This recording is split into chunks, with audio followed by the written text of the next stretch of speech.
ఎందుకంటే లక్ష్మీ అమ్మవారు కాబట్టి. ఉమ్, తర్వాత ఆమె చేత దానాలు ఇప్పించకూడదు.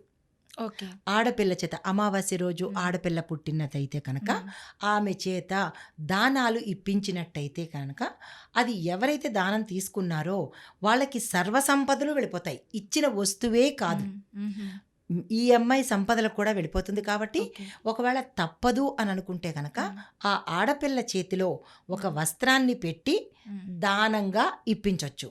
లేదు అని అనుకుంటే కనుక దానం ఇవ్వవలసిన వస్తువులు ఏవైనా ఉంటే దాన్ని పక్కన పెట్టి ఇలా చేయి చూపించవచ్చు.